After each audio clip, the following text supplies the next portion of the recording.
Hi hello నమస్తే greetings of the day. మనం ఈరోజు వీడియోలో సెక్టార్ ఓరియంటెడ్ అనాలిసిస్, అదేవిధంగా ట్రేడింగ్కి సంబంధించి ఆప్షన్ బయర్స్ ఏ విధంగా అనాలిసిస్ చేసుకోవాలి, ఏ టైంలో మనం ఎగ్జిట్ అవ్వాలి, ఏ టైంలో మనం ఎంట్రీ తీసుకోవాలి, అదేవిధంగా మనం ఎందుకు మార్కెట్లో కన్ఫ్యూజన్ స్టేట్లో ఉన్నప్పుడు ఎగ్జిట్ అవ్వాలనే వీడియో అనేది ఈరోజు మనం చెప్పుకుంటాము. వీడియోలోకి వెళ్ళే ముందు ప్రతి వీడియోలో ఈ 4 టాపిక్స్ డిస్కస్ చేస్తాం. ఫస్ట్ టాపిక్ వచ్చేసి లాస్ట్ వీడియో సమ్మరీ. లాస్ట్ వీడియోలో మనం ఏం చెప్పుకున్నామో అది చెప్పుకుంటాము.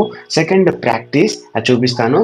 అండ్ థర్డ్ పాయింట్ వచ్చేసి వీడియోలో ఉన్న మెయిన్ టాపిక్స్. ఓకే, వీడియోలోని మెయిన్ టాపిక్స్ ఈరోజు కంప్లీట్గా సెక్టార్ గురించి ఒక ఓవర్వ్యూ ఇచ్చేసి ఎండ్ చేసుకుంటాం. అప్కమింగ్ వీడియోస్లో ఎక్కడైనా సెక్టార్ గురించి చెప్పాల్సి వస్తే అక్కడ నేను చెప్తాను. ఓకే, అలానే రివిజన్ సమ్మరీ టాపిక్స్. ఓకే, వీడియోలో ఉన్న మెయిన్ టాపిక్స్ గురించి రివిజన్ అనేది చేసుకొని మనం వీడియో అనేది ఎండ్ చేస్తాం. ఇది ఓవరాల్గా మనం చెప్పుకునేది. ఇప్పుడు మనం లాస్ట్ వీడియోలో ఏం చెప్పుకున్నామంటే సెక్టార్స్ని డిఫరెంట్ నా ఫేవరెట్ సెక్టార్స్ చెప్పాను. అలానే నిఫ్టీలో ఎనర్జీ, ఫైనాన్స్, అదేవిధంగా డిఫెన్స్, ఐటీ, ఎనర్జీ, అదేవిధంగా బ్యాంకింగ్ సెక్టార్, ఫార్మాసిటికల్ సెక్టార్, ఇలా డిఫరెంట్ టైప్ ఆఫ్ సెక్టార్స్ అనేవి ఉంటాయి. ఆ సెక్టార్లో మళ్ళీ మనం ఒక 2-3 కంపెనీస్ని మనం పిక్ చేసుకొని ఇన్వెస్ట్ చేయాల్సి ఉంటుంది based on risk management. Okay, మనం కంప్లీట్గా మనకు అంతా తెలుసు అని చెప్పి ఒక సెక్టార్లోనే ఇన్వెస్ట్ చేయకుండా ఒక సెక్టార్లో 2 కంపెనీస్, ఇంకొక సెక్టార్లో 2-3 కంపెనీస్, ఇంకొక సెక్టార్లో 2-3 కంపెనీస్, అలా డిఫరెంట్ డైవర్సిఫికేషన్ చేయడం వల్ల మనం అమౌంట్ ఒక దాంట్లో లాస్ ఉన్నా ఇంకొక దాంట్లో ప్రాఫిట్ ఉంటుంది, ఇంకొక వాటిలో మనం మార్కెట్ అనేది మూమెంట్ అనేది ఉంటుంది. అదేవిధంగా మనం ఈటీఎఫ్స్ అని ఉంటాయి. ఓకే, మ్యూచువల్ ఫండ్స్ కాకుండా, సిప్ కాకుండా ఈటీఎఫ్స్, ఎక్స్చేంజ్ ట్రేడెడ్ ఫండ్స్, వాటిలో మనకు మార్కెట్ ఎంత ఫాల్ అవుతున్నా కూడా మ్యాక్సిమం అవి స్టేబుల్గా ఉంటాయి. మార్కెట్ పెరుగుతున్నా కూడా అవి కూడా ఒక మంచి ప్రాఫిట్స్ అండ్ డీసెంట్ ప్రాఫిట్స్. అంటే మార్కెట్ గురించి ఐడియా లేకపోతే మనం ఈటీఎఫ్స్లో ఇన్వెస్ట్ చేయడం అనేది ఒక best possible way of solution అవుతుంది. ఓకే, మ్యూచువల్ ఫండ్స్ ఎందుకు వద్దంటే ఎవరైనా లాంగ్ టర్మ్ ఒక 10 ఇయర్స్ 15 ఇయర్స్ వరకు మేము టచ్ చేయమనుకుంటే మ్యూచువల్ ఫండ్స్ అనేది బెటర్గా మనకు రిజల్ట్ అనేది వస్తుంది. అదర్వైజ్ మనకి ఈటీఎఫ్స్ అనేది మనం ఎగ్జిట్ ఎంట్రీ అనేది ఈజీగా ఉంటుంది. ఎగ్జాంపుల్ నిప్పా నిఫ్టీ ఈటీఎఫ్, అలానే నిఫ్టీ బీస్, ఎస్బీఐ, ఐసిఐసిఐ వాళ్ళు ప్రొవైడ్ చేస్తుంటారు. అదేవిధంగా మోతిలాల్ ఓస్వాల్ వీళ్ళు కూడా ప్రొవైడ్ చేస్తుంటారు. ఇక్కడ మనం సెర్చ్లోకి వెళ్ళి ఈటీఎఫ్స్ అనేది క్లిక్ చేస్తే వచ్చేస్తుంది దానిలో. ఓకే, అండ్ అదేవిధంగా ఇక్కడ ఓకే, ఇప్పుడు ఈరోజు నేను ప్రాక్టీస్ అనేది చెప్తాను. ఈ ప్రాక్టీస్ అనేది డెఫినెట్గా మస్ట్ ఇంపార్టెంట్. ఎందుకంటే ఇప్పుడు చూడండి, నిఫ్టీ 50లో నేను ఎలా అనలైజ్ చేస్తానంటే ఓపెన్ ఇంట్రెస్ట్ అనేది ఎప్పుడు ఈక్వల్గా ఉండకూడదు. అంటే ఒకవైపు సపోర్ట్ దగ్గర కానీ రెసిస్టెన్స్ దగ్గర కానీ ఇక్కడ మేజర్గా ఉండాలి. ఎగ్జాంపుల్ 22,900 అండ్ అదేవిధంగా 23,000 అనేది మనకు కాల్ సైడ్ ఎక్కువగా మనకు అక్కడికి వెళ్తే రెసిస్టెన్స్ అనేది సపోర్ట్ చేస్తుంది. అదేవిధంగా 22,800 అనేది సపోర్ట్ లెవెల్లో ఉంది. అదేవిధంగా 22,750 అనేది ఎక్కువగా ఉంది. ఇంకా కిందకి వెళ్తే 22,500 అనేది మేజర్ సపోర్ట్, 23,000 అనేది రెసిస్టెన్స్. ఇలా మనకు డేటా ఏం తెలుస్తుంది దీన్ని బట్టి అంటే లైవ్లోకి వచ్చినప్పుడు మార్కెట్లో ఆ మార్కెట్ పార్టిసిపేషన్ అనేది ఎటువైపు ఉందనేది తెలుస్తుంది, మార్కెట్ సెంటిమెంట్. అదేవిధంగా మనం ఇక్కడ వీటి మీద క్లిక్ చేస్తే నిఫ్టీ 50 మీద క్లిక్ చేస్తే మనకి ఇక్కడ చార్ట్ కన్నా ఓపెన్ చేసినామంటే ఈ చార్ట్లో ఓపెన్ చేస్తే ఇక్కడ డేటా వస్తుంది, టెక్నికల్ డేటా అంటే ప్రైస్ యాక్షన్ డేటా. ఎగ్జాంపుల్ ఇక్కడ దీని మీద క్లిక్ చేస్తే మనకు ఇక్కడ వాల్యూమ్, పీసీఆర్, అలానే ఎల్టీపీ చేంజ్, అదేవిధంగా ఓపెన్ ఇంట్రెస్ట్ అనేది గురించి తెలుస్తుంది. అప్పుడు మార్కెట్ అనేది ఒక సెంటిమెంట్. ఇక్కడ చూడండి, మార్కెట్ కాల్ వైపు అనేది ఉంది కానీ మార్కెట్ అనేది కన్ఫ్యూజన్గా ఉంది. ఎందుకంటే పీసీఆర్ కానీ ఓపెన్ ఇంట్రెస్ట్ కానీ వాల్యూమ్ కానీ మనకు ఈక్వల్గా ఉన్నప్పుడు, వాల్యూమ్ అనేది ఎప్పుడైనా ఈక్వల్గా ఉన్నప్పుడు మనం ట్రేడింగ్ అనేది చేయకూడదు. ఎందుకంటే మార్కెట్ సైడ్ వేస్ వెళ్ళడానికి ఛాన్సెస్ ఉంటుంది. అదేవిధంగా ఓపెన్ ఇంట్రెస్ట్ కానీ పీసీఆర్ ఇదంతా మనకు ఆప్షన్ బయర్స్కి మనకు ఒక 3 డేస్ అంటే 10 డేస్లో ఒక 3 to 4 డేస్ మాత్రమే ఫేవరబుల్ ఉంటుంది. రిమైనింగ్ అన్ని డేస్ ఆప్షన్ సెల్లర్స్కి అనేది అవకాశం ఎక్కువగా ఉంటుంది ఎర్న్ చేసుకోవడానికి మార్కెట్. అదేవిధంగా 3 to 4 డేస్లోనే మనకు ఒకసారి 5% ప్రాఫిట్ రావచ్చు, లేదంటే 50% రావచ్చు, 2x 3x కూడా మనకు ఫేవరబుల్గా ఉన్నప్పుడు మార్కెట్ ఒకే రోజు 1 lakh ఇన్వెస్ట్ చేస్తే అంటే ట్రేడింగ్ అమౌంట్ 1 lakh కాస్త 3 to 4 lakhs కూడా అవుతుంది, 1,20,000 వస్తుంది. లేదా లాస్ అయినప్పుడు మనం 1 lakh నుంచి ఒక 10,000 మైనస్ కానీ 15,000 కానీ ఒకవేళ స్టాప్ లాస్ పెట్టకపోతే సడన్ డ్రాప్ వచ్చినప్పుడు మన ప్రాఫిట్స్ అనేది మన ట్రేడింగ్ క్యాపిటల్ అనేది సడన్గా జీరో అయ్యే ఛాన్సెస్ కూడా ఉంటాయి. కాబట్టి మనం ఏం చేయకూడదంటే బీటీఎస్టీలు క్యారీ చేయకూడదు. బై టుడే సెల్ టుమారో అనేవి ఆప్షన్ సెల్లర్స్కి యూజ్ఫుల్ అవుతాయి, కానీ ఆప్షన్ బయర్స్కి తీటా డీకే వల్ల మనకి ప్రైస్ అనేది రెడ్యూస్ అవుతూ ఉంటుంది. అంటే ప్రీమియం అనేది డీకే అవ్వడం వల్ల మనకు లాసెస్ అనేది కనబడతాయి. ఏదో మేజర్గా ఆప్షన్ బయర్స్కి మేజర్గా బుల్లిష్ సైడ్ కానీ మేజర్గా బేర్ సైడ్ కానీ మార్కెట్ ఫాల్ అయితే అప్పుడు మాత్రమే మనం ఆప్షన్ బయర్స్కి అనేది యూజ్ఫుల్ అవుతుంది. అదేవిధంగా రీసెంట్గా మనకు మార్కెట్ అనేది పుట్ సైడ్ బాగా ఫాలో అయింది. అరౌండ్ ఒక 2%, అంటే ఒక 1000 పాయింట్స్ మార్కెట్ అనేది ఫాలో అయింది. 2 to 3% మనకు ఫాలో అయింది.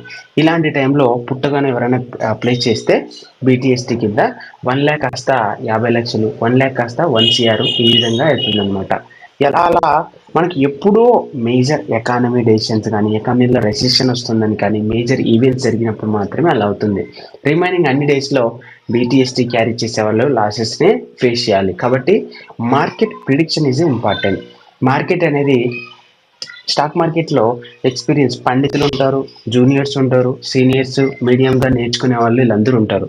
బట్ ఎవరికైతే స్టాక్ మార్కెట్ ప్రిడిక్షన్ ఓరియంటెడ్, ఎవరి ప్రిడిక్షన్ అయితే ఎక్కువగా కరెక్ట్ అవుతుందో ప్రాబబిలిటీ వాళ్ళదే మార్కెట్స్ అనేది ప్రాఫిట్ అని గెయిన్ చేసుకుంటారు అండ్ మార్కెట్లో నిలబడతారు. అదేవిధంగా రిస్క్ మేనేజ్మెంట్ కంటిన్యూస్గా నాలెడ్జ్ అనేది నేర్చుకుంటూ వెళ్ళాలి. స్టాక్ మార్కెట్లో ఎందుకు లాసెస్ చేస్తారంటే మేజర్గా ఒక్కసారి ట్రేడింగ్ నాలెడ్జ్ నేర్చుకున్న తర్వాత ఈధర్ స్టాక్ మార్కెట్ గురించి ఆపేస్తారు. ఇలా కంటిన్యూస్గా నాలెడ్జ్ అనేది ఇంక్రీజ్ చేసుకుంటూ వెళ్ళినప్పుడే మన స్టాక్ మార్కెట్లో knowledge is a money. Stock మార్కెట్లో గుర్తుపెట్టుకోండి, నాలెడ్జ్ ఈజ్ ఎ మనీ. అంతేకాని మనం ఊరికే వచ్చేసి మనం 1 lakh కాస్త ట్రై చేద్దాం 10 lakhs అవుతుందంటే మనకు యూట్యూబ్ థంబ్నెయిల్స్ పెడుతూ ఉంటారు కొంతమంది, ఈ 1 lakh కాస్త 10 lakhs అయింది, లేదంటే ఇలా చూపించేసి ఆ కొన్ని రోజులు అవుతుంది, కానీ తర్వాత వాళ్ళు నిజంగా అవుతుందా లేదా, లేదంటే ఎడిటింగ్ చేశారా అనేది మనకేం తెలియదు. బట్ అలాంటి వాటితో జాగ్రత్త. కాబట్టి ట్రేడింగ్ థంబ్నెయిల్స్ని చూసి మర్చిపోకుండా వాళ్ళ నుంచి ఏమైతే నేర్చుకోగలమో అది నేర్చుకోవాలి. ఓకే, ఈ విధంగా మార్కెట్ కన్ఫ్యూజన్లో ఉన్నప్పుడు నేను ట్రేడింగ్ చేయను. ఆప్షన్ బయర్స్ గుర్తుపెట్టుకోవాలి, ఆప్షన్ బయర్స్ అసలు చేయకూడదు. కన్ఫ్యూజన్లో ఉన్నప్పుడు ఎగ్జిట్ అయిపోవాలి. ఎందుకంటే నెక్స్ట్ డే ఉంటుంది మనకు, ఇంకా చాలా డేస్ అనేది మనకు మార్కెట్లో చేసుకోవడానికి అవకాశం ఉంటుంది. ఓకే, ఇది మనకు ప్రాక్టీస్ విషయంలో. And coming to sector oriented, sector విషయానికి వస్తే నేను ఎక్కువగా వేటిని నా ఫేవరెట్ చెప్పాను. ఫైనాన్స్, ఎనర్జీ, ఇన్ఫ్రాస్ట్రక్చర్, అదేవిధంగా gold and jewellery and monopoly stocks ఉంటాయి. అంటే కాంపిటేటివ్ అడ్వాంటేజ్తో, ఎగ్జాంపుల్ బిఎస్సి, ఎగ్జాంపుల్ సిడిఎస్ఎల్, అదేవిధంగా ఇలాంటి మోనోపోలీ ఉంటాయి. అండ్ అదేవిధంగా ఎఫ్ఎంసీజీ కూడా ఒక గుడ్ సెక్టార్. ఎందుకంటే ఎఫ్ఎంసీజీ ఒక మీడియం రిస్క్ ఉంటుంది. ఎందుకంటే ఆల్మోస్ట్ వీళ్ళకి ఎప్పుడు ఎఫ్ఎంసీజీలో ఎప్పుడు కొంటూనే ఉంటారు. ఎందుకంటే కంపల్సరీ ఇంట్లో కావాల్సినవి. ఎగ్జాంపుల్ ఇక్కడ ఉన్న కంపెనీస్ మనకు కనపడేవి హిందుస్థాన్ యూనిలివర్ లిమిటెడ్, అదేవిధంగా బికాజీ ఫుడ్స్, అలానే అవెన్యూ సూపర్ మార్కెట్. వీటిలో మనం ఏదైనా సరే ఒక కంపెనీని, ఇప్పుడు సపోజ్ మార్కెట్ క్యాపిటలైజేషన్ ఒక కంపెనీ తీసుకుంటే బేస్డ్ ఆన్ మార్కెట్ క్యాపిటలైజేషన్ చివరి ఉంది కదా మార్కెట్ క్యాపిటలైజేషన్, నేను ఒక చిన్న కంపెనీ తీసుకున్నాను. ఇక్కడ ఎగ్జాంపుల్ మనోరమ ఇండస్ట్రీస్ తీసుకుందాం, ఏదో ర్యాండమ్గా. ఇక్కడ మనకు ఫస్ట్ ఫండమెంటల్ చెక్ చేయాలి. డెట్ టు ఈక్విటీ ఎప్పుడు ఆల్వేస్ మనకు 1 కంటే తక్కువగా ఉండాలి. సేల్స్ గ్రోత్ మనకి అబౌవ్ 15% ఉండాలి. మనకు బుక్ వాల్యూ అండ్ తర్వాత dividend yield, face value, profit growth ఇవన్నీ ఒకసారి చెక్ చేసుకున్న తర్వాతనే, అంటే నెగిటివ్ వాల్యూస్ ఎక్కడ కనపడకూడదు. నెంబర్ 1 పాయింట్ సింపుల్గా చెప్పాలంటే. తర్వాత డెట్ టు ఈక్విటీ 1 కంటే లోపు ఉండడం, అలానే మార్కెట్ క్యాపిటలైజేషన్, మీడియం క్యాపిటలైజేషన్ అన్నది లార్జ్ క్యాప్లో ఇన్వెస్ట్ చేయడం బెటర్ స్టార్టింగ్లో. ఇక్కడ మనకు డిస్క్రిప్షన్లో చూస్తే ఇది ఏం చేస్తుంది కంపెనీ, ఏం స్పెషలైజేషన్ ఏంటి అదొకటి చూసుకోవాలి. తర్వాత మ్యాక్స్ ఇండికేటర్లోకి వెళ్ళాలి. మ్యాక్స్ ఇక్కడ మనకు గ్రాఫ్లోకి వెళ్తే మనకు ఇది 2018 నుంచి మనకు కంటిన్యూస్గా డీసెంట్ ప్రాఫిట్స్ అనేది కంటిన్యూస్గా ఒక 45 degrees యాంగిల్లో అనేది ఉంది. అంటే 45 degrees యాంగిల్లో ఉండాలి. గుర్తుపెట్టుకోండి, ఎప్పుడైతే మార్కెట్ అనేది అప్పర్ సర్క్యూట్, లోయర్ సర్క్యూట్స్ అనేది ఉండకూడదు. ఇలా జిగ్జాగ్లో కానీ వి షేప్స్లో కానీ మనకు మార్కెట్ అనేది ఉండకూడదు. ఇలా ఉండకూడదు. మార్కెట్ అనేది ఇలా 45 degrees యాంగిల్లో ఉండాలి. ఇది గుర్తుపెట్టుకోండి.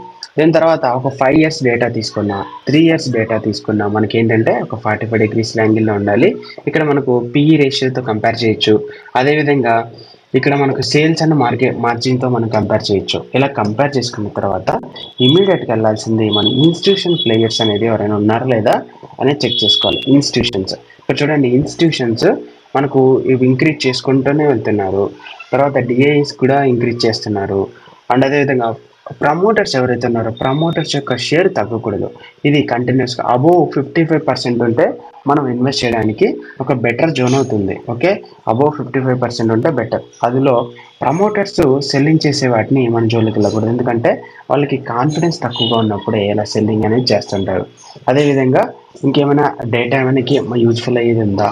ఎగ్జాంపుల్, ఇక్కడ రిజల్ట్ క్వార్టర్ రిజల్ట్ చూసినా, యాన్యువల్ రిజల్ట్ చూసినా ఒక డీసెంట్ నెంబర్స్ అనేది ఒక 45 డిగ్రీస్ యాంగిల్లో కానీ ఇంప్రూవ్మెంట్ అనేది ఉందా లేదా, ఈ సెక్టార్కి గవర్నమెంట్ సపోర్ట్ చేస్తుందా లేదా, అండ్ అదేవిధంగా ఫండమెంటల్స్ ఏ విధంగా ఉన్నాయి, టెక్నికల్గా మనకు బ్రేక్అవుట్ అవుతుందా లేదా, బ్రేక్అవుట్ అయిందా, ఓకే, మార్కెట్ ఎంత ఫాల్ అయినప్పుడు ఈ గ్రాఫ్ అనేది ఎక్కడుంది, ఇలా మనకు ఒక ప్రైస్ ఒక అనాలిసిస్ వ్యూస్కి వచ్చిన తర్వాతనే మనం ఇన్వెస్ట్ చేయడానికి అవకాశం ఉంటుంది. అండ్ అదేవిధంగా ఇక్కడ డిఫరెంట్ టైప్ ఆఫ్ సెక్టార్స్లో మనం ఒక ఎఫ్ఎంసీజీ సెక్టార్ తీసుకున్నాం. వీటిలో మనకు బోల్డ్ అన్ని కంపెనీస్ ఉన్నాయి. వీటిలో మనకు కావాల్సింది జస్ట్ 2 to 3 కంపెనీస్ మాత్రమే. కాబట్టి వాటిలో ఏది డిసైడ్ చేస్తారని చెప్పేసి ఫండమెంటల్ అనాలిసిస్ని ఆల్రెడీ చెప్పాను, టెక్నికల్ అనాలిసిస్ చెప్పాను. మీకంటూ ఒక ఐడియాని ఇచ్చానని అనుకుంటున్నాను, ఎందుకంటే ఫండమెంటల్ అనాలిసిస్ మనకు ప్రీవియస్గా ఒక 25 to 30 వీడియోస్ అనేది చేశాను. ఓకే, ఫండమెంటల్స్ అనేది అక్కడ చూసుకోవచ్చు. అదేవిధంగా 45 డిగ్రీస్ యాంగిల్ ఏంటి, డెడ్ కంపెనీస్ ఏంటి, ఇంటాంజిబుల్ అసెట్స్ ఏంటి, ఇవన్నీ చెప్పుకున్నాం ఆల్రెడీ. ఓకే, ఇలా గవర్నమెంట్ సపోర్ట్ చేస్తుందా, మార్కెట్లో ఏమైనా ఎక్స్పాన్షన్ ఉందా ఈ కంపెనీ అనేది, అదేవిధంగా ఫండమెంటల్స్ టెక్నికల్ చెక్ చేసామా, అందులో మనం రిస్క్ మేనేజ్మెంట్ని ఫాలో అవుతున్నామా లేదా.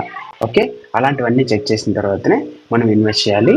ఇలా డిఫరెంట్ టైప్ ఆఫ్ సెక్టార్స్లో మనకు కావాల్సింది ఒక 3 లేదా 4 సెక్టార్స్, లేదా 5 లేదా 6, వాటిలో మళ్ళీ 1 లేదా 2 కంపెనీస్ ఒక్కొక్క సెక్టార్లో మనం పిక్ చేసుకోవాలి. అంతేకాని ఒక సెక్టార్లో కంప్లీట్గా మనం డిపెండ్ అవ్వకూడదు. That is risk management.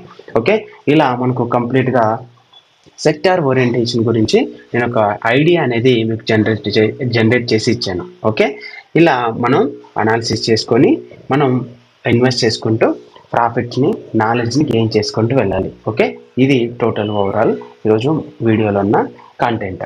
ఇలా రివిజన్ సమ్మరీ ఏం చెప్పుకున్నామంటే, మనం ఈరోజు ప్రాక్టీస్ అనేది చెప్పాను, ఆప్షన్ బయర్స్ ఏ విధంగా డెసిషన్ తీసుకోవాలి, అండ్ లాస్ట్ వీడియో సమ్మరీ చెప్పాను. వీడియోలో ఉన్న మెయిన్ టాపిక్స్ ఏ సెక్టార్లో అండ్ ఎలాంటి కంపెనీస్లో మనం ఇన్వెస్ట్ చేసుకోవాలి అండ్ ఒక బేసిక్ ఐడియా అనేది ఇచ్చాను. వాటిని బట్టి మనం ఈజీగా ఇన్వెస్ట్ చేయడానికి అవకాశం ఉంటుంది. అందులో మనం ప్రీవియస్గా ఎవరైతే ఫాలో అవుతున్నారో కన్సిస్టెంట్గా కంటిన్యూగా వాళ్ళకు ఒక బ్యూటిఫుల్గా అర్థమవుతుందని అనుకుంటున్నాను. ఓకే, ఇక్కడతో వీడియో ఎండ్ అయిపోయింది. Thank you for watching this video.